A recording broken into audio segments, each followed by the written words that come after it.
Emmanuel Ducrot du journal L'Opinion.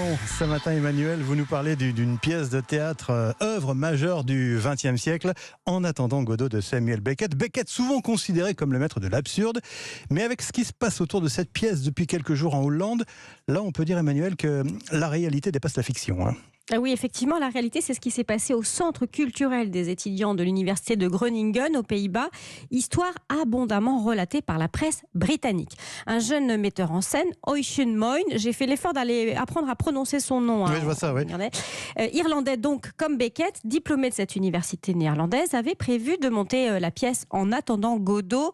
Première représentation programmée pour le mois prochain. Vous connaissez l'idée de En attendant Godot, un personnage qui n'arrive jamais, ce qui donne matière à réflexion sur la saugrenuité de la vie. Eh bien, ce Godot-là attendra sans doute jusqu'au calende grec. La pièce a été annulée par la direction de l'université et ça donne pas mal à réfléchir sur l'absurdité de la culture de l'anathème. Dites-nous pourquoi. Eh bien, l'université reproche au metteur en scène d'avoir attribué les 5 rôles de la pièce à des hommes. Pas très étonnant, puisque les personnages de Vladimir et Estragon, Pozzo et Lucky et du garçon qui apparaît à la fin du premier acte sont tous masculins. Et Beckett y tenait tellement qu'avant sa mort en 1989, il a édicté des consignes précises.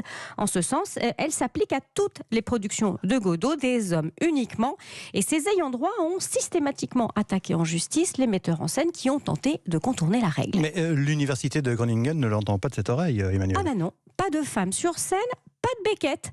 J'ai essayé de leur expliquer que c'est une question légale, que nous sommes une petite troupe de théâtre amateur qui ne peut pas se permettre un procès.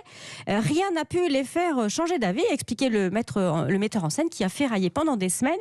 La justification de l'université est assez surréaliste. Beckett a explicitement déclaré que cette pièce devait être jouée par 5 hommes. Mais les temps ont changé.